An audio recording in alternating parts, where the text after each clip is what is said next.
ജെസി രവിസാണ്. എടാ മക്കളെ, ഒരു കാര്യം ചൊല്ലട്ടുവാ, ഒരു ഹാപ്പി ന്യൂസ് ആയിട്ടാണ് മിസ് വന്നിരിക്കുന്നത്. നമ്മുടെ ഹിന്ദിയുടെ കേസിൽ എല്ലാവർക്കും ഒരു ടെൻഷനാണ്, അല്ലെങ്കിൽ എല്ലാവർക്കും ഒരു ഡൗട്ടാണ്. നമ്മുടെ എക്സാമിന് വരുന്ന ക്വസ്റ്റ്യൻസ് എന്ന് പറയുന്നത് ഡയറി, ലെറ്റർ, പട്കഥ, പോസ്റ്റർ, അങ്ങനെ അങ്ങനെ അങ്ങനെ കുറേ ആൾക്കാരാണ് അല്ലേ? യെസ്. അപ്പൊ ഇവരെയൊക്കെ ഇങ്ങനെ മെരുക്കി എടുക്കണമെങ്കിൽ നമ്മൾ ആദ്യം എന്ത് സെറ്റ് ആക്കണം? യെസ്, ഫോർമാറ്റ്സ് സെറ്റ് ആക്കണം അല്ലെ? അപ്പൊ ഫോർമാറ്റ്സ് പഠിച്ചിട്ടുണ്ടെങ്കിൽ മാത്രമേ നമുക്ക് അടിപൊളിയായിട്ട് മാർക്ക് സ്കോർ ചെയ്യാൻ പറ്റത്തുള്ളൂ. പിന്നെ എല്ലാവർക്കും ഉള്ളൊരു ഡൗട്ടാണ്, ഈ ഫോർമാറ്റ്സ് തെറ്റിപ്പോയാൽ മിസ്സേ മാർക്ക് പോവോ? ഇനി ഫോർമാറ്റ്സ് കറക്റ്റ് ആണ് അപ്പോൾ നമുക്ക് മാർക്ക് കിട്ടുമോ അല്ലെ? പകുതി മാർക്കെങ്കിലും കിട്ടുമോ? അങ്ങനെ ഒരുപാട് ഡൗട്ട്സ് നിങ്ങൾക്കുണ്ട് അല്ലേ? ഈ ഡയറിയുടെ ഫോർമാറ്റ് എങ്ങനെയാണ്, ലെറ്ററിന്റെ ഫോർമാറ്റ് എങ്ങനെയാണ്, പട്കഥ എങ്ങനെയാണ് എഴുതുക, ഇങ്ങനെ ഒരുപാട് ഡൗട്ട്സ് എൻ്റെ മക്കളുടെ ഉള്ളിലുണ്ട് എന്ന് മിസ്സിന് കൃത്യമായിട്ട് അറിയാം. സോ അതിനൊക്കെ ഒരു സൊല്യൂഷൻ ആയിട്ട് നിങ്ങളുടെ ടെൻഷനൊക്കെ ഇല്ലാതാക്കാൻ വേണ്ടിയിട്ടാണ് അതെ മിസ് വന്നിരിക്കുന്നത്. ഈ ഒരൊറ്റ വീഡിയോയോട് കൂടി എൻ്റെ മക്കളുടെ ആ ഡൗട്ട്സ് മിസ് ക്ലിയർ ചെയ്യാണ്. അപ്പൊ നമ്മുടെ എക്സാമിന് മെയിൻ ആയിട്ട് വരുന്ന ആൾക്കാർ ആരൊക്കെയാണെന്ന് നമുക്ക് ജസ്റ്റ് ഒന്ന് നോക്കാം. യെസ്, ആദ്യമായിട്ട് വരുന്നത് ലെറ്റർ റൈറ്റിംഗ് 4 മാർക്കിന് ഉറപ്പായിട്ടും നമുക്ക് ഒരു ലെറ്റർ എഴുതാൻ ഉണ്ടാവും. ദെൻ രണ്ടാമതായിട്ട് ഡയറിയാണ്. ഡയറി, ഇപ്പൊ ഈ ഡയറിക്ക് എഴുതാൻ ഇപ്പൊ എന്താ ഫോർമാറ്റ്? ഡയറിക്ക് ഫോർമാറ്റ് ഉണ്ട്, മിസ് പറഞ്ഞുതരാം. യെസ്. ദെൻ നെക്സ്റ്റ് പട്കഥ. ഇവൻ കുറച്ച് കുഴപ്പക്കാരനാണ്, പക്ഷെ കുഴപ്പമില്ല, മിസ് സെറ്റ് ആക്കി തരാം, അടിപൊളിയാക്കി മനസ്സിലാക്കി തരാം കേട്ടോ. ദെൻ നെക്സ്റ്റ് റപ്പട്ട, ന്യൂസ് റിപ്പോർട്ട് നമുക്ക് ചോദിക്കും. ദെൻ പോസ്റ്റർ 2 ടൈപ്പിൽ ചോദിക്കും. ഒന്ന് എന്തെങ്കിലും സബ്ജക്ട് ഡയറക്റ്റ് ആയിട്ട് തന്നിട്ട് അതുമായി ബന്ധപ്പെട്ട പോസ്റ്റർ. രണ്ടാമതായിട്ട് എന്തെങ്കിലും ഒരു പ്രോഗ്രാം ഉണ്ട്, ആ പ്രോഗ്രാം നടക്കുന്നതുമായി ബന്ധപ്പെട്ട പോസ്റ്റർ. ഈ 2 ടൈപ്പ് നമുക്ക് പ്രതീക്ഷിക്കാം. അടുത്തത് ടിപ്പണിയാണ്. ടിപ്പണി എന്ന് പറഞ്ഞിട്ടുണ്ടെങ്കിൽ എന്താ, നമുക്ക് ചിലപ്പോൾ ഏതെങ്കിലും ഒരു സബ്ജക്റ്റിനെ കുറിച്ച് ലേഖനം എഴുതാനുണ്ടാവും, ഇല്ലെങ്കിൽ ആശയം, കവിതയുടെ ടിപ്പണി എഴുതാൻ ഉണ്ടാവും. അടുത്തത് ചരിത്രഗത ടിപ്പണി അഥവാ ക്യാരക്ടർ സ്കെച്ച്. അപ്പൊ ക്യാരക്ടർ സ്കെച്ചിനൊക്കെ എന്തിത്തപ്പോ ഫോർമാറ്റ്സ് കറക്റ്റ് ആയിട്ട് നിങ്ങൾ മനസ്സിലാക്കിയിട്ടുണ്ടെങ്കിൽ ക്യാരക്ടർ സ്കെച്ച് എഴുതേണ്ട ഒരു പ്രത്യേക ഫോർമാറ്റിലാണ് മിസ് പറഞ്ഞുതരാം. then അടുത്തത് വാക്യ പിരമിഡ്. ഈ വാക്യ പിരമിഡ് എന്ന് പറയുന്ന സമയത്ത് ഇതിന് പ്രത്യേകമായിട്ട് ഒരു ഫോർമാറ്റ് ഇല്ല, വരുന്നതിനനുസരിച്ച് നമ്മൾ സെറ്റ് ചെയ്ത് കൊടുക്കാൻ വേണ്ടത്, അത് മിസ് സെറ്റ് ആക്കി തരാം. യെസ്. അപ്പൊ ഇതിന്റെ ഒക്കെ ഫോർമാറ്റ് പഠിക്കൽ മുഖ്യം ബിക്കില്ലേ? അപ്പൊ എന്ത് ചെയ്യണം? നമ്മൾ കുറഞ്ഞ സമയം കൊണ്ടതേ നമ്മൾ പഠിക്കാൻ പോവാണ്. അപ്പൊ സെറ്റ് ആയിട്ട് ഇരുന്നോളൂ, റെഡി ആയിട്ട് ഇരുന്നോളൂ, സ്കിപ്പ് ചെയ്യരുത്. ഇപ്പൊ തന്നെ ലൈക്ക് ചെയ്ത് വെച്ചോളൂ, കമന്റ് ഇപ്പോഴേ ചെയ്തോളൂ. ഓക്കെ? യെസ്. അപ്പൊ നോക്കണം, നമ്മൾ ആദ്യം സെറ്റ് ആക്കാൻ പോകുന്നത് പട്കഥയാണ് കേട്ടോ. പട്കഥയാണ്. അപ്പൊ പട്കഥ എല്ലാവർക്കും ഉള്ളൊരു ടെൻഷനാണ്, നിങ്ങൾ ടെൻഷൻ അടിക്കേണ്ട ആവശ്യമില്ല. പട്കഥ വളരെ സിമ്പിൾ ആണ്. നമുക്ക് എന്ത് ചെയ്യും? ചാപ്റ്ററുമായി ബന്ധപ്പെട്ട ഒരു പാരഗ്രാഫ് തന്നിട്ടുണ്ടാവും, എന്നിട്ട് ആ സന്ദർഭത്തിന്റെ പട്കഥ എഴുതാൻ പറയും. അത്രയും നമുക്ക് ചോദ്യത്തിൽ തന്നിട്ടുണ്ട്. ആ ചോദ്യത്തിൽ നിന്ന് തന്നെ നമുക്ക് ആദ്യത്തെ സ്റ്റെപ്സിനൊക്കെയുള്ള ആൻസേഴ്സ് ഉണ്ട് കേട്ടോ. ഓക്കെ? അപ്പൊ നമ്മൾ ആദ്യം ചെയ്യേണ്ടത് എന്താണ്? ദൃശ്യം എന്താണ്? നമുക്ക് എന്ത് ചെയ്യാം? 1, 2 എന്ത് വേണമെങ്കിലും നമുക്ക് എഴുതാം. 1 എഴുതാം, 2 എഴുതാം, നിങ്ങൾക്ക് ഇഷ്ടമുള്ള ദൃശ്യം എഴുതാം. ഓക്കെ? അതിനുശേഷം നമ്മൾ കൊടുക്കേണ്ടത് സ്ഥാനാണ്, പ്ലേസ് ആണ് നമ്മൾ എഴുതേണ്ടത്. എന്താണ്? പ്ലേസ്.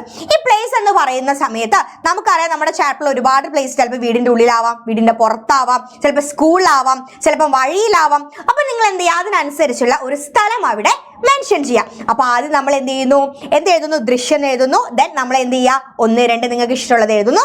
അടുത്ത സ്ഥാൻ നമ്മൾ എന്ത് ചെയ്യുന്നു? ഏതെങ്കിലും ഒരു സ്ഥലം നമ്മൾ എഴുതുന്നു. സ്ഥലം മീൻസ് നമ്മുടെ പാരഗ്രാഫിൽ അത് കൃത്യമായിട്ട് പറഞ്ഞിട്ടുണ്ടാവും. അടുത്തത് സമയമാണ് കേട്ടോ. അപ്പൊ ഈ സമയം എഴുതുന്ന സമയത്ത് നമുക്ക് ഏതൊക്കെ സമയം എഴുതാം? സുബഹ് കൊടുക്കാം, അതുപോലെ നമുക്ക് ഏത് കൊടുക്കാം? ദോപഹർ കൊടുക്കാം, ഉച്ചയ്ക്ക് കൊടുക്കാം, ഈവനിങ് ഷാം കൊടുക്കാം, ദെൻ രാത്രി കൊടുക്കാം. ഇതിൽ ഏതെങ്കിലും ഒന്ന് എൻ്റെ മക്കൾ പഠിച്ചു വെച്ചാൽ മതി. ഏത് ചാപ്റ്ററിൽ നിന്ന് വന്നാലും കോമൺ ആയിട്ട് ഇതിൽ ഏതെങ്കിലും ഒരു സമയം എഴുതിയാൽ മതി. അടുത്തത് എന്താണ്? പാത്രാണ്. ഈ ക്യാരക്ടേഴ്സിന്റെ കാര്യം പറയുന്ന സമയത്ത് എൻ്റെ മക്കൾ ശ്രദ്ധിക്കേണ്ട ഒരു കാര്യമുണ്ട്. നമ്മൾ പഠിക്കുന്ന ചാപ്റ്ററിൽ ഒരുപാട് ക്യാരക്ടേഴ്സ് ഉണ്ടാവും, ഒരുപാട് ക്യാരക്ടേഴ്സ് ഉണ്ടാവും. പക്ഷെ നമ്മൾ എന്ത് ചെയ്യേണ്ട? ആ ക്യാരക്ടേഴ്സിന്റെ മൊത്തം പേരൊന്നും നമ്മൾ എഴുതി വെക്കേണ്ട ആവശ്യമില്ല. മറിച്ച് നമുക്ക് ക്വസ്റ്റ്യനിൽ തന്ന സിറ്റുവേഷനിൽ ഏതൊക്കെ ക്യാരക്ടേഴ്സ് ആണുള്ളത് അവരുടെ പേര് എഴുതാം. ദെൻ ഈ ഉംർ, വേഷ്ഭൂഷ എന്ന് വെച്ചാൽ വയസ്സും ഡ്രസ്സിങ്ങും ആണ്. അപ്പം നമ്മൾ അതിൽ ശ്രദ്ധിക്കേണ്ട കാര്യം എന്തെന്ന് വെച്ചിട്ടുണ്ടെങ്കിൽ, നമ്മൾ ആദ്യം എന്ത് ചെയ്യാം? ആദ്യം നമ്മൾ ചെയ്യേണ്ടത് യെസ്, അത് നമ്മൾ എന്ത് ചെയ്യുക? ആദ്യം ഒന്നാമത്തെ ക്യാരക്ടറിന്റെ പേരെഴുതാം. എന്നിട്ട് ഒരു ബ്രാക്കറ്റിൽ എന്ത് ചെയ്താ? ഉംറ എഴുതാം, അവരുടെ വയസ്സ് എഴുതാം. അതുപോലെ തന്നെ എന്ത് എഴുതാം? വേഷ്ഭൂഷ, എന്താണ് ധരിച്ചിരിക്കുന്നത് എന്നുള്ള കാര്യം എഴുതാം. അങ്ങനെയാണ് എഴുതേണ്ടത്. ദെൻ രണ്ടാമത്തെ ക്യാരക്ടറിന്റെ പേര് സെയിം ഇക്കാര്യം. നിങ്ങൾക്ക് 50 സാലിനോ അതുപോലെ എന്താണ് കുർത്ത പൈജാമാനോ ഏത് വേണമെങ്കിലും നിങ്ങൾക്ക് ഡ്രസ്സിങ്ങും അതുപോലെ വയസ്സും എഴുതി വെക്കാം. അതിനുശേഷം നിങ്ങൾ ചെയ്യേണ്ടത് എന്താണ് ചെയ്യേണ്ടത്? യെസ്, വാതാവരണം, അതായത് എന്താണ് അവിടെ നടക്കുന്നത്, എന്താണ് അവിടെ നടക്കുന്നത്, ഇതാണ് നമ്മൾ എന്ത് ചെയ്യേണ്ടത്? വാതാവരണം. ഈ വാതാവരണം എന്ന് നിങ്ങൾ എഴുതണ്ട, പക്ഷെ ബാക്കിയുള്ളത് ദൃശ്യ, സ്ഥാന, സമയം എന്നൊക്കെ എഴുതിയതിനു ശേഷമാണ് അതിന്റെ ആൻസർ എഴുതേണ്ടത്, അതിന് നേരെ എഴുതേണ്ടത്. വാതാവരണം എന്ന് നിങ്ങൾ എഴുതേണ്ട ആവശ്യമില്ല. ബ്രാക്കറ്റിൽ അവിടെ എന്താണ് നടക്കുന്നത് കൃത്യമായിട്ട് നിങ്ങളുടെ ചോദ്യത്തിൽ ഉണ്ടാവും. അത് നോക്കിയിട്ട് ജസ്റ്റ് എന്ത് ചെയ്താൽ മതി? ആ ബ്രാക്കറ്റിൽ കൊടുത്താൽ മതി. അതിനുശേഷം നമ്മുടെ ഈ സിറ്റുവേഷനിലുള്ള ക്യാരക്ടേഴ്സ് തമ്മിലുള്ള കോൺവെർസേഷൻ മതി. ഇത്രയും മതി. 4 മാർക്ക് സെറ്റ് ആണ്. അപ്പൊ ഇതിലുള്ള ഈ ദൃശ്യ, സ്ഥാന, സമയ, ക്യാരക്ടേഴ്സ്, വാതാവരണം, ഇത്രയും കാര്യം നമ്മുടെ ചോദ്യ പേപ്പറിൽ തന്നെ ഉണ്ടാവും. അതുകൊണ്ടാണ് പറയുന്നത് ചോദ്യം വ്യക്തമായിട്ട് ഒരുപാട് തവണ വായിക്കാം. ഓക്കെ, അവർ തമ്മിലുള്ള കോൺവെർസേഷൻ മാത്രമാണ് നമ്മുടെ ഉള്ളിൽ നിന്ന് എഴുതേണ്ടത്. ടെൻഷൻ അടിക്കണ്ട. എല്ലാ ചാപ്റ്റേഴ്സിനും വരുന്ന പട്കഥയൊക്കെ മിസ് നിങ്ങളിലേക്ക് എത്തിക്കാം. Okay, yes. അപ്പൊ പട്കഥ സെറ്റ് ആണല്ലോ, റെഡി ആണല്ലോ. ഇത് ഇങ്ങനെ തന്നെ പഠിച്ചേക്കാം, നിർബന്ധമാണ്. ഓക്കെ, അടുത്തത് ലെറ്റർ ആണ്. ലെറ്റർ ഇല്ലാത്ത ഒരു ചോദ്യ പേപ്പർ നമുക്ക് കാണാൻ കഴിയില്ല മക്കളെ. നമുക്ക് അതായത് നമ്മുടെ ഓണം പോർഷൻസിന് മൊത്തം ഒരുപാട് ലെറ്റേഴ്സ് ഉണ്ട്. സോ ഒരു ലെറ്റർ നമുക്ക് എന്തായാലും പ്രതീക്ഷിക്കാം. അപ്പൊ ഇത് തെറ്റിക്കരുത്. ലെറ്ററിന്റെ ഫോർമാറ്റ് ഒക്കെ ശരിയാക്കിയാൽ തന്നെ നമുക്ക് പകുതി മാർക്ക് കിട്ടും, ഒരു 1.5 മാർക്ക് നമുക്ക് കിട്ടും. പിന്നെ കോണ്ടന്റ് ഒക്കെ നമ്മൾ എഴുതും, അതിനൊക്കെ ഉള്ളത് മിസ് നിങ്ങൾക്ക് തരും. ആദ്യം നമ്മൾ ചെയ്യേണ്ടത് ആദ്യം നമ്മൾ ചെയ്യേണ്ട പരിപാടി എന്ന് പറയുന്നത് ക്വസ്റ്റ്യൻ നല്ലോണം വായിച്ചു ആർക്കാണ് ലെറ്റർ എഴുതുന്നതെന്ന് മനസ്സിലാക്കുക. ആർക്കാണ് ലെറ്റർ എഴുതുന്നത് കൃത്യമായിട്ട് മനസ്സിലാക്കിയതിന് ശേഷം ആദ്യം നമ്മൾ ചെയ്യേണ്ടത് ബോക്സ്, നിർബന്ധമായിട്ടും ബോക്സ് വരയ്ക്കുക. അതുകൊണ്ട് പെന്നും പെൻസിലും ഒക്കെ എടുത്തിട്ട്, പെന്ന്, പെൻസിൽ, സ്കെയിലും ഒക്കെ എടുത്തിട്ട് എക്സാമിന് പോയിക്കോളാം. എക്സാം എഴുതുന്ന സമയത്ത് അടുത്തുള്ള ആളെ തോണ്ടാൻ നിൽക്കരുത്. ഓക്കെ, അപ്പൊ ആദ്യം നമ്മൾ ചെയ്യേണ്ടത് ബോക്സ്, നിർബന്ധമായിട്ടും ബോക്സ് വരയ്ക്കുക. അതിനുശേഷം നമ്മൾ ചെയ്യേണ്ടത് മിസ്സിന്റെ കൂടെ തന്നെ പഠിച്ചേക്കെ ഒരു ബോക്സ് വരച്ചു. റൈറ്റ് സൈഡിൽ മുകളിലായിട്ട് നമ്മൾ എന്ത് കൊടുക്കുന്നു? യെസ്, സ്ഥാൻ, താരീഖ്, അതായത് പ്ലേസും ഡേറ്റും. ഓക്കെ, അപ്പൊ എൻ്റെ മക്കള് ഒരു സ്ഥലത്തിന്റെ പേരോ അല്ലെങ്കിൽ ഡേറ്റോ ഒന്നും എഴുതി വെക്കേണ്ട ആവശ്യമില്ല. നിങ്ങൾ ജസ്റ്റ് എന്ത് ചെയ്താൽ മതി? സ്ഥാൻ, താരീഖ് എന്ന് തന്നെ എഴുതിയാൽ മതി. റൈറ്റ് സൈഡിൽ മുകളിലായിട്ട് സ്ഥാൻ, താരീഖ് എന്ന് കൊടുത്തു. നേരെ ഓപ്പോസിറ്റ് ലെഫ്റ്റ് സൈഡിൽ നമ്മൾ എന്ത് കൊടുക്കുന്നു? അതായത് നമ്മൾ സ്ട്രെയിറ്റ് ലെറ്ററിൽ പറഞ്ഞ കാര്യത്തിലേക്ക് അങ്ങ് കടക്കുന്നതിന് മുമ്പ് നമ്മൾ എഴുതുന്ന ആളെ എന്ത് ചെയ്യുക? ഒന്ന് സന്തോഷിപ്പിക്കുക. എങ്ങനെ? യെസ്, സല്യൂട്ടേഷൻ കൊടുക്കുക. പ്രിയമിത്ര, എന്താണ്? പ്രിയമിത്ര എന്ന് നമ്മൾ കൊടുക്കുക. അപ്പം പ്ലേസ് കൊടുത്തു, സ്ഥാൻ, താരീഖ് കൊടുത്തു. ദെൻ നമ്മൾ നേരെ ഓപ്പോസിറ്റ് സല്യൂട്ടേഷൻ പ്രിയമിത്ര എന്ന് കൊടുത്തു. ഈ മിത്രന്റെ സ്ഥാനത്ത് അതായത് ആർക്കാണോ നമ്മൾ ലെറ്റർ എഴുതുന്നത് അവരുടെ പേര് ക്വസ്റ്റ്യനിൽ മെൻഷൻ ചെയ്തിട്ടുണ്ടെങ്കിൽ എൻ്റെ മക്കൾക്ക് അത് എഴുതാം. ഇല്ലെങ്കിൽ പ്രിയമിത്രൻ തന്നെ നിങ്ങൾ എഴുതിയാൽ മതി. ഓക്കെ, അപ്പൊ ഇങ്ങനെയാണ് ലെറ്ററിന്റെ സ്റ്റാർട്ടിങ്. ഇനി സ്ട്രെയിറ്റ് കോണ്ടന്റിലേക്ക് നിങ്ങൾ കടക്കരുത്. അതിനു മുമ്പ് എന്ത് ചെയ്യുക? അവരൊന്ന് സന്തോഷിപ്പിക്കുക. കുറെ കാലമായിട്ടുണ്ടാവില്ലേ കണ്ടിട്ട്. അപ്പൊ എന്താണ് സുഖവിവരങ്ങളൊക്കെ ഒന്ന് അന്വേഷിക്കുക. എങ്ങനെ? ക്ലീഷേ സാധനമാണ്, എപ്പോഴും കേൾക്കുന്നതാണ്, പഠിച്ചേക്ക. എന്താ? തും കെസേ ഹോ? സുഖാണോ? മേ യഹാം കുശൽ സേ ഹും, ഞാനിവിടെ ഹാപ്പി ആയിട്ടിരിക്കുന്നുണ്ട്. നിനക്ക് സുഖാണോ? എനിക്ക് സുഖാണ് എന്ന് പറയാം. ഇനി നമ്മൾ എന്ത് ചെയ്യാൻ പോവാണ്? കോണ്ടന്റിലേക്ക് കടക്കുകയാണ്. അതിനു മുമ്പ് നമ്മൾ ചെയ്യും എന്താ? എക് ബാത് ബതാനെ കെ ലിയേ, ഒരു കാര്യം പറയാൻ വേണ്ടിയാണ് മേ യഹ് പത്ര ലിഖ്താ ഹൂം, ഞാൻ ഈ ലെറ്റർ എഴുതുന്നത്. ഓക്കെ, അപ്പൊ സുഖാണോ എന്ന് ചോദിച്ചിട്ട് നേരെ കാര്യത്തിലേക്ക് കടക്കാതെ എനിക്കൊരു കാര്യം പറയാനുണ്ട്, അതുകൊണ്ടാണ് ഞാൻ ഈ ലെറ്റർ എഴുതുന്നതെന്ന് പറയാ. എന്നിട്ട് എന്താണോ നമ്മുടെ ചോദ്യത്തിലെ സബ്ജക്റ്റ് അതെന്ത് ചെയ്യുക? ചുരുങ്ങിയ സെന്റൻസ്, അതായത് ഇമ്പോർട്ടൻ്റ് ആയിട്ടുള്ള ഒരു 2, 3, 4 സെന്റൻസ് മാത്രം അങ്ങ് എഴുതാം. ഓക്കെ, എഴുതിയതിനു ശേഷം എന്ത് ചെയ്യുക? ഈ ഒരു ലെറ്ററിന് ഒരു അവസാനിപ്പിക്കണ്ടേ? ഒരു അവസാനം വേണ്ടേ? എങ്ങനെ നമ്മൾ അവസാനിപ്പിക്കുക? നോക്കിക്കോ. വാപ്പസി പത്രിക്ക് ഇന്റസാർ മേ, ദേ ഞാൻ മറുപടി കത്ത് പ്രതീക്ഷിക്കുന്നുണ്ട് കേട്ടോ എന്ന് പറഞ്ഞിട്ട് നമുക്ക് എന്ത് ചെയ്യാം? ഈ ലെറ്റർ അവസാനിപ്പിക്കാം. എന്നിട്ട് സസ്നേഹ, വിത്ത് ലവ്, എന്താണ്? വിത്ത് ലവ് എന്ന് കൊടുക്കുക. സസ്നേഹ എന്ന് കൊടുത്തിട്ട് റൈറ്റ് സൈഡിൽ താഴെയായിട്ട് നമ്മൾ കൊടുക്കുന്നത് എന്താണ്? ആരാണോ എഴുതുന്നത് അവരുടെ പേരും കാര്യങ്ങളാണ്. ആരാണോ എഴുതുന്നത്, അതായത് ഫ്രം അഡ്രസ് ആണ് കേട്ടോ. ഫ്രം അഡ്രസ് ആണ് നമ്മൾ എന്ത് ചെയ്യുന്നുണ്ട്? റൈറ്റ് സൈഡിൽ താഴെ തുമാര മിത്ര നാം ഹസ്താക്ഷർ, പേരോ സൈനോ ഒന്നും ഇട്ട് വെക്കരുത്. പബ്ലിക് എക്സാമിന് അത് ചെയ്യാനേ പാടില്ല. അതുകൊണ്ട് ഇപ്പോഴേ പ്രാക്ടീസ് ചെയ്യുക. നാം ഹസ്താക്ഷർ എന്ന് തന്നെ കൊടുത്താൽ മതി. നേരെ ഓപ്പോസിറ്റ് ഇതുപോലെ ഒരു ബോക്സ് വരയ്ക്കണം കേട്ടോ. ബോക്സ് വരച്ചിട്ട് ടു അഡ്രസ് ആണ്. ആർക്കാണോ ലെറ്റർ എഴുതുന്നത്, സേവാമ്മയും നാം പദ എന്നെഴുതാം. ഇത്രയേ ഉള്ളൂ. 4 മാർക്ക് സെറ്റ് ആണ്. അപ്പൊ ആദ്യം ഒരു ബോക്സ് വരയ്ക്കുന്നു, സ്ഥാൻ താരിഖ് റൈറ്റ് സൈഡിൽ കൊടുക്കുന്നു, ലെഫ്റ്റ് സൈഡിൽ പ്രിയമിത്ര സല്യൂട്ടേഷൻ കൊടുക്കുന്നു. അതിനുശേഷം സുഖാണോ, എനിക്ക് സുഖാണ്, ഒരു കാര്യം പറയാണ്ടെന്ന് പറഞ്ഞ് നമ്മൾ സബ്ജക്റ്റിലേക്ക് കടക്കുന്നു. വാപ്പസി പത്രിക ഇന്റസാർമേ, മറുപടി കത്ത് പ്രതീക്ഷിക്കുന്നുണ്ടെന്ന് കൊടുക്കുക. റൈറ്റ് സൈഡിൽ താഴെയായിട്ട് ഫ്രം അഡ്രസ്സും ദെൻ നേർ ഓപ്പോസിറ്റ് ലെഫ്റ്റ് സൈഡിൽ ടു അഡ്രസ്സും. ഇത്രയും മതി. 4 മാർക്ക് സെറ്റ് ആണ്. അപ്പൊ ഇതിങ്ങനെ തന്നെ പഠിച്ചു വെച്ചോ. ഓക്കെ, ദെൻ അടുത്തത് ഡയറി ആണ്. ഈ ഡയറി നിർബന്ധമായിട്ടും ചോദിക്കും. ഒരു ചാപ്റ്ററിൽ നിന്നും ഒരേ സബ്ജക്ട് വെച്ചിട്ട് നമുക്ക് ഡയറിയും ചോദിക്കാം, ലെറ്ററും ചോദിക്കാം. ഈ സന്ദർഭവുമായി ബന്ധപ്പെട്ട് എന്ത് ചെയ്യാണ്, സുഹൃത്തിന് ഒരു ലെറ്റർ എഴുതുന്നു ചോദിക്കാം, അല്ലെങ്കിൽ ഈ സന്ദർഭവുമായി ബന്ധപ്പെട്ട് ആ ദിവസത്തെ ഡയറി. ഇങ്ങനെ 2 ചോദ്യം നമുക്ക് പ്രതീക്ഷിക്കാം. ഓക്കെ, അപ്പൊ ഡയറി എഴുതുന്ന സമയത്ത് വളരെ സിമ്പിൾ ആണ്. ഒരുപാട് കാര്യങ്ങളൊന്നുമില്ല. ഏത് ചാപ്റ്ററിന് വന്നാലും, അപ്പൊ ഞാനിപ്പോൾ പറഞ്ഞ ലെറ്ററിന്റെ ഫോർമാറ്റ് ഒക്കെ ഏത് ചാപ്റ്ററിന് വന്നാലും നമുക്ക് എഴുതാൻ പറ്റുന്ന കാര്യങ്ങളാണ്. കോണ്ടന്റ് മാത്രം മാറ്റി കൊടുത്താൽ മതി. ഓക്കെ, അപ്പൊ ഡയറി നമ്മൾ എന്ത് ചെയ്യുക, യെസ് നേരത്തെ പറഞ്ഞതുപോലെ തന്നെ ഒരു ബോക്സ് വരയ്ക്കുക, നിർബന്ധമായിട്ടുള്ള കാര്യമാണ്. എന്നിട്ട് ലെഫ്റ്റ് സൈഡിൽ മുകളിലായിട്ട് താരീഖ് എന്ന് കൊടുക്കാം. നിങ്ങൾക്ക് വേണമെങ്കിൽ അവിടെ ഡേറ്റ് എഴുതി വെക്കാം കേട്ടോ. താരീഖ് എന്ന് കൊടുക്കാം. അതിനുശേഷം ചോദ്യം കൃത്യമായിട്ട് വായിച്ചിട്ട് സന്തോഷമുള്ള കാര്യമാണോ ഡയറിയിൽ എഴുതാൻ പോകുന്നത്, അല്ലെങ്കിൽ സങ്കടമുള്ള കാര്യമാണോ ഡയറിയിൽ എഴുതാൻ പോകുന്നതെന്ന് കൃത്യമായിട്ട് മനസ്സിലാക്കിയതിന് ശേഷം നമ്മൾ തുടങ്ങുന്നു. അല്ലെങ്കിൽ സന്തോഷമുള്ള കാര്യമാണ് കേട്ടോ ഡയറിയിൽ എഴുതുന്നത്. അപ്പൊ നമ്മൾ എങ്ങനെ തുടങ്ങാം, ആജ് മേരേ ലിയേ ഖുശി ദിൻ താ. സങ്കടാണെങ്കിൽ ആജ് മേരേ ലിയേ ദുഃഖി ദിൻ താ. അപ്പൊ എന്താണ്, സന്തോഷാണെങ്കിൽ ഖുഷി എന്നും ദെൻ സങ്കടാണെങ്കിൽ ദുഃഖി എന്നും രണ്ടും ഒരുമിച്ച് എഴുതി വെക്കരുത് കേട്ടോ. സന്തോഷാണെങ്കിൽ ആജ് മേരേ ലിയേ ഖുഷി ദിൻ താ എന്നും, സങ്കടമാണെങ്കിൽ ആജ് മേരേ ലിയേ ദുഃഖി ദിൻ താ എന്നും എഴുതാം. ഇന്ന് എന്നെ സംബന്ധിച്ച് സന്തോഷമുള്ള അല്ലെങ്കിൽ സങ്കടമുള്ള ദിവസമാണ്. അപ്പൊ അത് ചോദ്യം വായിക്കുമ്പോൾ നമുക്ക് മനസ്സിലാവും. അതിനുശേഷം നമ്മൾ എന്ത് ചെയ്യുക, സബ്ജക്റ്റിലേക്ക് കിടക്കുക. എന്താണ് ഇതിൽ പറയേണ്ടത് കൃത്യമായിട്ട് വളരെ ചുരുങ്ങിയ സെന്റൻസിൽ മാത്രം എഴുതാം. ഓക്കെ, നമ്മൾ എങ്ങനെ ഡയറി എങ്ങനെ അവസാനിപ്പിക്കുന്നത്? യെസ് നോക്കിക്കോ. സന്തോഷമാണെങ്കിലും നമ്മൾ ആ ദിവസം മറക്കൂല, സങ്കടമാണെങ്കിലും നമ്മൾ ആ ദിവസം മറക്കൂല. അതന്നെ അങ്ങോട്ട് എഴുതി വെച്ചാൽ മതി. എങ്ങനെ, ആജ് കാ ദിൻ, ഇന്നത്തെ ദിവസം, മേ കഭി നഹീ ഭൂലൂംഗാ, ഞാൻ ഒരിക്കലും മറക്കൂല, ഇന്നത്തെ ദിവസം ഞാൻ ഒരിക്കലും മറക്കൂല. ഹസ്താക്ഷർ എന്നിവിടെ എഴുതി വെക്കാം. ഇത്രയേ ഉള്ളൂ ഡയറിയുടെ ഫോർമാറ്റ് എന്ന് പറയുന്നത്. അപ്പൊ തുടങ്ങുന്ന സമയത്ത് സന്തോഷമാണോ സങ്കടമാണോ എന്നുള്ളത് ഒന്ന് മനസ്സിലാക്കുക. ആ രീതിയിൽ സ്റ്റാർട്ട് ചെയ്യുക. ബോക്സ് വരയ്ക്കുന്നു, താരീഖ് കൊടുക്കുന്നു, ദെൻ ആജ് മേരേ ലിയേ ഖുശി ദിൻ താ അല്ലെങ്കിൽ ദുഃഖി ദിൻ താ. അതിനുശേഷം സബ്ജക്റ്റ് എഴുതുന്നു, ആജ് കാ ദിൻ may Kabhi നഹീ ഭൂലൂംഗാ, then ഹസ്താക്ഷർ. 4 mark set. ഇനി ഡയറിയുടെ ഫോർമാറ്റ് അറിയില്ല എന്ന് പറയരുത്, ഇപ്പൊ തന്നെ പഠിക്കാം. ഓക്കെ, ദെൻ അടുത്തത് പോസ്റ്റർ ആണ്. മിസ് പറഞ്ഞു പോസ്റ്റർ 2 രീതിയിൽ നമ്മളോട് ചോദിക്കും അല്ലെ. പക്ഷേ പോസ്റ്റർ ചോദിക്കുന്ന സമയത്ത് സബ്ജക്റ്റ് നേരത്തെ അതായത് പ്രകൃതി സംരക്ഷണവുമായി ബന്ധപ്പെട്ടതൊക്കെ ചോദിച്ചാൽ നമുക്ക് എന്തെങ്കിലുമൊക്കെ എഴുതാം. രണ്ടാമതായിട്ട് എല്ലാവരും പറയുന്ന ഒരു പോസ്റ്ററാണ്, മിസ്സേ ചോദ്യം എഴുതിയാൽ മാർക്ക് കിട്ടോ എന്ന് ചോദിക്കുന്ന ആളുകൾക്കാണ് ചോദ്യം എഴുതിയാൽ മാർക്ക് കിട്ടും. ആ രീതിയിലാണ് ഒരു പ്രോഗ്രാം നടക്കുന്നുണ്ട് നമ്മുടെ സ്കൂളിൽ. ഓക്കെ, അതുമായി ബന്ധപ്പെട്ട പോസ്റ്റർ ആണെങ്കിൽ നമ്മൾ എന്തൊക്കെ സ്റ്റെപ്സ് ആണ് കൊടുക്കേണ്ടത്? ആദ്യം നമ്മൾ ചോദ്യം വായിക്കുമ്പോൾ തന്നെ നമുക്ക് കിട്ടും. എന്ത് കിട്ടും? എന്താണ് അവിടെ നടക്കുന്ന പ്രോഗ്രാം, എന്താണ് പ്രോഗ്രാം എന്നുള്ളത് കൃത്യമായിട്ട് നമുക്ക് കിട്ടും. ആ പ്രോഗ്രാം എന്നുള്ളത് എന്ത് ചെയ്യുക, ഒരു ബോക്സ് വരയ്ക്കുക കേട്ടോ. കാര്യക്രം എന്ന് എഴുതി വെക്കല്ല വേണ്ടത്, എന്താണ് പ്രോഗ്രാം എന്നുള്ളത് എഴുതാം.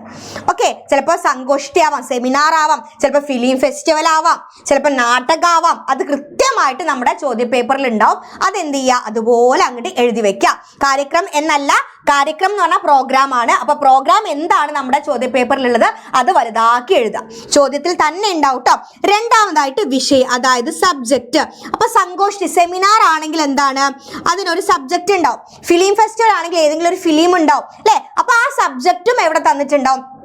ചിലപ്പോൾ ഏതെങ്കിലും പ്രത്യേക ഡേയ്സ്, ടീച്ചേഴ്സ് ഡേയുമായി ബന്ധപ്പെട്ടിട്ടൊക്കെ അങ്ങനെ വരാൻ സാധ്യതയൊക്കെ ഉണ്ട് കേട്ടോ. നമുക്ക് നമ്മുടെ ചാപ്റ്ററുമായി ബന്ധപ്പെട്ട അങ്ങനത്തെ ചോദ്യങ്ങളൊക്കെ വരാൻ സാധ്യതയുണ്ട്. അപ്പൊ എന്ത് ചെയ്യുക, സബ്ജക്റ്റ് എന്താണെന്നുള്ളത് അതും എഴുതാം. അപ്പൊ ആദ്യം പ്രോഗ്രാം എഴുതി, സബ്ജക്റ്റ് എഴുതി, അതിനുശേഷം നമ്മൾ കൊടുക്കേണ്ടത് എന്താണ്, ഡേറ്റ് ആണ്. ചിലപ്പോൾ എന്ത് ചെയ്യും, എന്തെങ്കിലും സ്പെഷ്യൽ ഡേ ആണെങ്കിൽ ഡേറ്റ് എവിടെ ഉണ്ടാവും, നമ്മുടെ ചോദ്യത്തിൽ ഉണ്ടാവും. ആ ഡേറ്റ് എന്ത് ചെയ്യുക, അതേപോലെ എഴുതാം. ഇനി ഡേറ്റ് ഇല്ലെങ്കിൽ നിങ്ങൾക്ക് ഇഷ്ടമുള്ള ഒരു ഡേറ്റ് കൊടുക്കാം. അടുത്തത് സമയമാണ് അല്ലെ, ടൈം ഒന്നും ക്വസ്റ്റ്യൻ പേപ്പറിൽ ഉണ്ടാവില്ല. അപ്പൊ അതുകൊണ്ട് നിങ്ങൾ എന്ത് ചെയ്യാം, ടൈം എന്ത് കൊടുക്കുക, സുബഹ് സുബഹ് 10 ബജെ. ഇതിങ്ങനെ തന്നെ ഏത് പ്രോഗ്രാമും നമ്മൾ 10 മണിക്കേ നടക്കുള്ളൂ. നമ്മൾ 10 മണിക്കേ നടത്തുള്ളൂ എന്ന് നമ്മൾ തീരുമാനിക്കുക. അപ്പോൾ ഏത് പോസ്റ്റ് വന്നാലും രാവിലെ 10 മണിക്ക്. അതിനുശേഷം എന്താണ്? പ്ലേസ് ആണ് എഴുതേണ്ടത്. ഈ പ്ലേസ് എന്ന് പറയുന്നത് നിങ്ങളുടെ സ്കൂളിൽ ഇന്ന പ്രോഗ്രാം നടക്കുന്നു എന്നാണ് ചോദ്യത്തിൽ ഉണ്ടാവുക. അപ്പോൾ സ്കൂളാണല്ലോ, അപ്പോൾ നമുക്ക് എന്ത് കൊടുക്കാം? സ്കൂൾ സഭാഭവൻ എന്ന് കൊടുക്കാം. സ്കൂൾ ഓഡിറ്റോറിയം എന്ന് എന്ത് ചെയ്യാം? നമുക്ക് കൊടുക്കാം. ഇതിങ്ങനെ തന്നെ പഠിച്ചു വെക്കാം കേട്ടോ, സഭാഭവൻ എന്ന പഠിച്ചു വെക്കാം. അതിനുശേഷം എന്ത് കൊടുക്കുക? സബ്കാ സ്വാഗത്, എല്ലാവരെയും എന്ത് ചെയ്യുന്നു?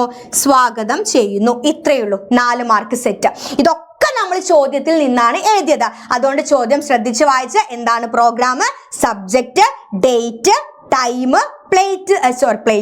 പ്ലേസ്, സബ്കാ സ്വാഗത്. 4 മാർക്ക് സെറ്റ് ആണ്. പോസ്റ്റർ ഒന്നും കണ്ട സ്കിപ്പ് ചെയ്യാൻ നിൽക്കരുത്, എഴുതിക്കോളാം. ഓക്കെ, സെറ്റ് അല്ലേ? യെസ്. ദെൻ അടുത്തത് റപ്പട്ടാണ്, ന്യൂസ് റിപ്പോർട്ട്. ന്യൂസ് റിപ്പോർട്ട് വരുന്ന സമയത്ത് നിങ്ങൾ ശ്രദ്ധിക്കേണ്ടത് വളരെ ചെറിയ 2 കാര്യമാണ്.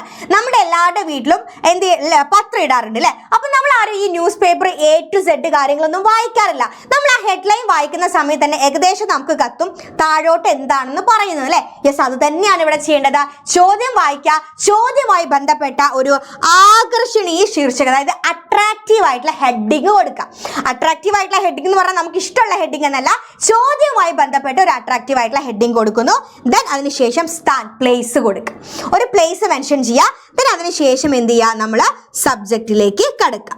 ഇതാണ് ഒരു റപ്പട്ടിന്റെ ഫോർമാറ്റ് എന്ന് പറയുന്നത്. ഇത്രയേ ഉള്ളൂ. ഒരു ഹെഡിങ് കൊടുക്കണം, നിർബന്ധമായിട്ട് ഹെഡിങ് കൊടുക്കണം, ഒരു സ്ഥലം മെൻഷൻ ചെയ്യണം, ശേഷം നമ്മുടെ ചോദ്യത്തിൽ പറഞ്ഞ വിഷയത്തിലേക്ക് കടക്കാം. ഇത്രയും നമ്മൾ റപ്പട്ടിൽ ശ്രദ്ധിക്കേണ്ട കാര്യമുള്ളൂ. ഓക്കെ, അടുത്തത് എന്താണ്?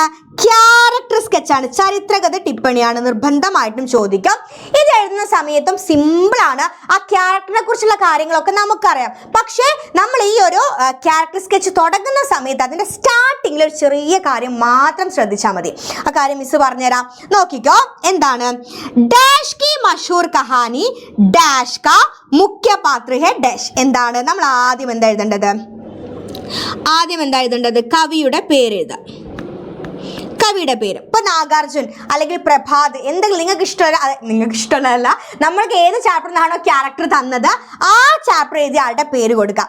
ആ കവിയുടെ മഷ്ഹൂർ കഹാനി, ഫേമസ് കഹാനി ആയിട്ടുള്ള, അതായത് എന്ത് ചെയ്യാം? പാഠത്തിന്റെ പേര്, ചാപ്റ്ററിന്റെ പേര് കൊടുക്കുക. ചാപ്റ്ററിന്റെ പേര്, അതായത് ഇന്ന കവിയുടെ ഫേമസ് കഹാനി ആയിട്ടുള്ള ചാപ്റ്ററിന്റെ പേര്, ഇതിലെ പ്രധാനപ്പെട്ട മുഖ്യ പാത്ര എന്ത് ചെയ്യാം? കഥാപാത്രത്തിന്റെ പേര് കൊടുക്കാം. ഓക്കെ, ഓക്കെ, ഇതാണ് എന്ത് ചെയ്യുക. അതിനുശേഷം നമ്മൾ എന്ത് ചെയ്യുക? സബ്ജക്റ്റിലേക്ക് കടക്കാം. അപ്പം ഇന്ന കവിയുടെ ഫേമസ് കഹാനി ആയിട്ടുള്ള കഹാനിയുടെ പേര്, ഇതിലെ പ്രധാനപ്പെട്ട ക്യാരക്ടറാണ് ആര്? യെസ്, ആ ക്യാരക്ടറിന്റെ പേര്. ഈ രീതിയിലാണ് എന്ത് ചെയ്യേണ്ടത്? നമ്മൾ ക്യാരക്ടർ സ്കെച്ച് എഴുതേണ്ടത്. ഇങ്ങനെ തന്നെ വേണം ക്യാരക്ടർ സ്കെച്ച് എഴുതാൻ. അല്ലാതെ ഒരിക്കലും ആ ക്യാരക്ടറിനെ കുറിച്ചുള്ള കാര്യങ്ങൾ ഒരു പാരഗ്രാഫ് ആയിട്ട് എഴുതി വെക്കരുത്. ഈ രീതിയിലാണ് എൻ്റെ മക്കള് സ്റ്റാർട്ട് ചെയ്യേണ്ടത്. സെറ്റ് അല്ലേടാ? റെഡി അല്ലേടാ? യെസ്. ദെൻ അടുത്തത് ടിപ്പണിയാണ്. നമുക്ക് എങ്ങനെയാണെന്ന് ചോദിക്കുക? യെസ്, ആശയ ചോദിക്കും. എന്താണ്? ആശയ ചോദിക്കും.